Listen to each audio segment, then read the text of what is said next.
La caída del hombre. Capítulo 4.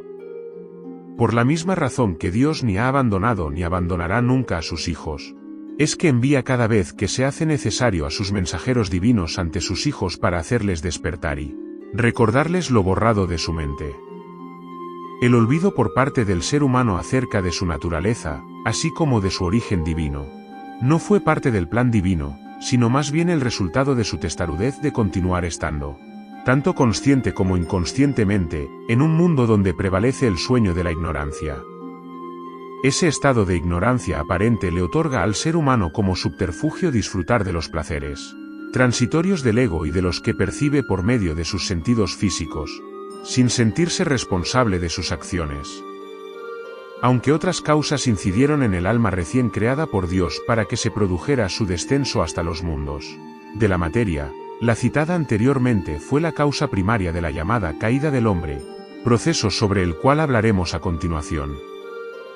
Ya hemos dicho que el primer estado de consciencia del hombre fue de naturaleza espiritual. Esto es muy difícil de comprender por nosotros, pues funcionamos en el presente en un estado de conciencia puramente objetivo, condición, a su vez, que fue buscada por las almas como una forma de llegar a entender mejor el funcionamiento del universo en todos los muchos niveles vibratorios de su manifestación, lo que puede lograr al expandir su capacidad de percepción desde los planos más sutiles del mundo divino hasta los aspectos más burdos del plano material. Aún en lo más bajo, sin embargo, se encuentra la esencia de lo más elevado y divino, pues la materia es solamente una ilusión creada por la mente del hombre.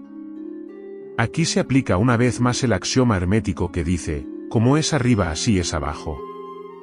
Todo está interconectado en el todo.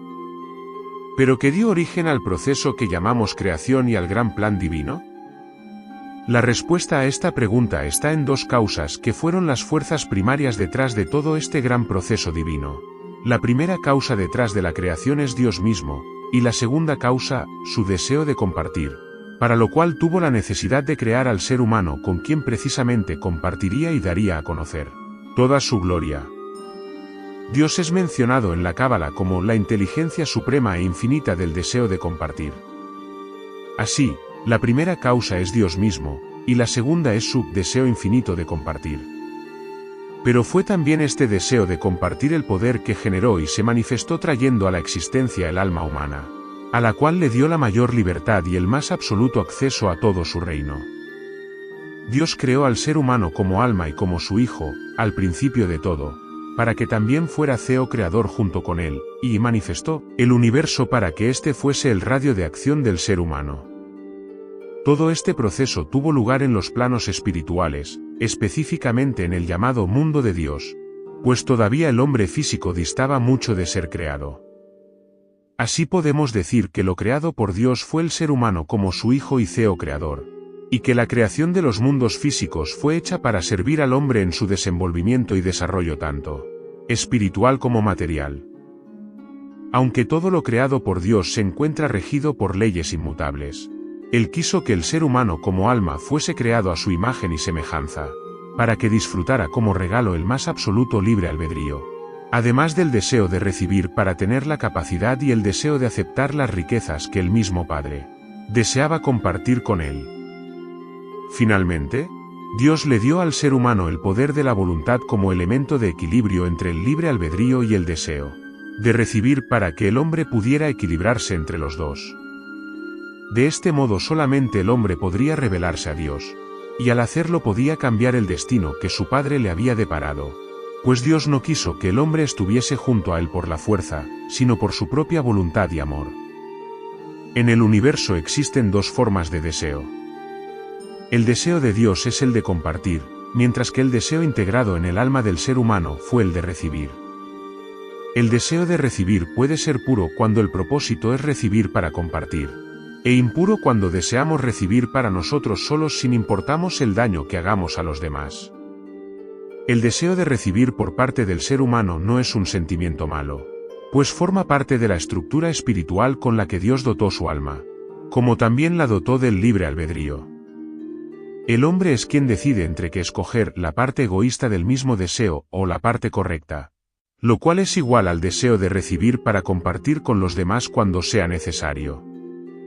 En resumen, si vamos a buscar dónde reside todo el mal en nuestro mundo, podemos sintetizarlo diciendo que en la falta del deseo de compartir, siendo este el generador del egoísmo. De acuerdo al egoísmo del ser humano, o lo que es lo mismo su negativa de compartir, es creado en igual grado la acumulación de karma, lo cual es solamente eliminado mediante la llamada corrección. La corrección es igual a enmendar la condición egoísta prevaleciente en nosotros. Toda corrección debe provenir desde adentro y no ser puesta en práctica de una manera mecánica o dogmática, para tratar de eliminar nuestro karma. Cuando el hombre ejecuta la llamada corrección, se pone en armonía directa con la fuerza original a través de la cual Dios creó el universo. La corrección tiene siempre que venir precedida de la restricción, que es cuando antes de tomar la acción de llevar a cabo la corrección, se debe producir la decisión de no continuar siendo egoísta con respecto a alguna cuestión o como una manera constante de funcionamiento. La rebeldía de una parte de las almas recién creadas. Un grupo de almas, utilizando su recién creada forma de libertad más absoluta otorgada por su Padre, decidió hacer mal uso y abusar de sus derechos de libre albedrío. Esto ocurrió aún en los primeros mundos del espíritu, mucho antes de que los mundos materiales vinieran a existir. Esto trajo como resultado que esas almas perdieran su conciencia divina, y comenzó la rebelión en contra de Dios. A esta actitud la podemos llamar la rebelión de los ángeles de su estado de gracia divina. La fuerza detrás de la rebelión fue el egoísmo y la vanidad de pensar en ellas solamente, sin importarles el daño que pudieran hacerles a los demás. Es a ese espíritu de egoísmo y maldad a lo que se le reconoce y ha sido simbolizado como Satanás o el demonio.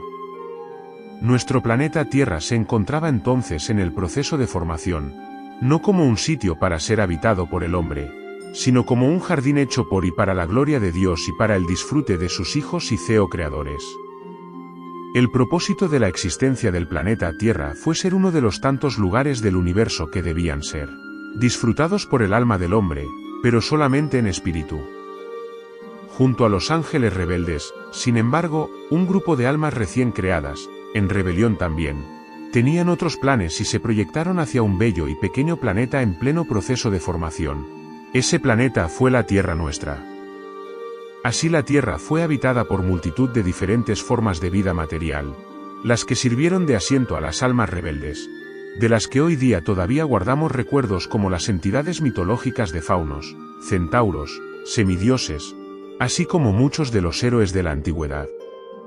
Estas formas de cuerpo fueron producto de las creaciones mentales de las almas humanas, las cuales, usando su todavía existente poder creador, proyectaron las mismas como formas de pensamiento.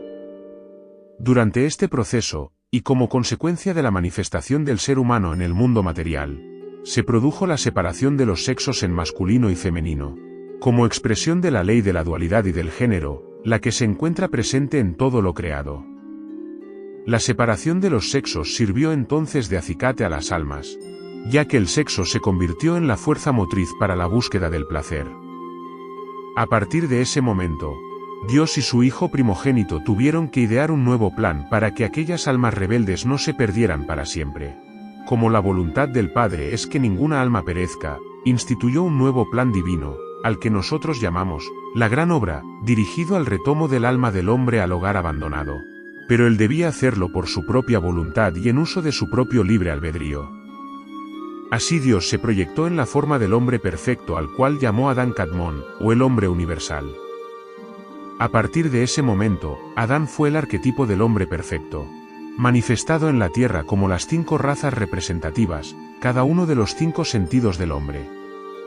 Esas razas fueron, la raza blanca, en Irán, el Cáucaso y las montañas de Europa Central, la raza amarilla. En el desierto de Gobi, la raza negra, en el Sudán y el África Oriental, la raza cobriza.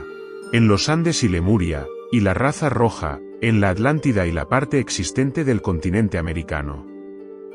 La función del Adán cósmico fue doble, primero como representante de un nuevo tipo de hombre, y segundo como una entidad individual, llamada Amilius, el hijo primogénito de Dios.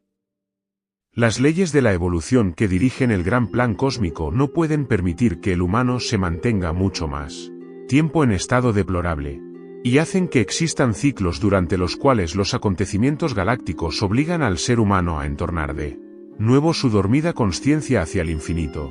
Y allí es entonces donde vuelve a descubrir la luz de su naturaleza divina. No todos los seres humanos son siempre despertados automáticamente por la luz divina de la consciencia, y aun aquellos a quienes llega, su ego muchas veces lucha por mantenerlos en el sueño de la ilusión de Maya, la idea de la muerte. Cuando se presenta el momento para la preparación final también hay muchos seres humanos, los cuales, a pesar de dárseles todo tipo de prueba, deciden no ver ni escuchar la verdad. Estos seres son entonces sacados del proceso evolutivo para que comiencen en un nuevo ciclo venidero, lo que sucederá durante otra cadena planetaria. En el presente nos encontramos al final de uno de esos ciclos para dar comienzo a uno nuevo más glorioso. Desde el punto de vista esotérico, durante los periodos precedentes, el ser humano ha atravesado un proceso de involución, o sea de descenso desde la luz hasta la oscuridad.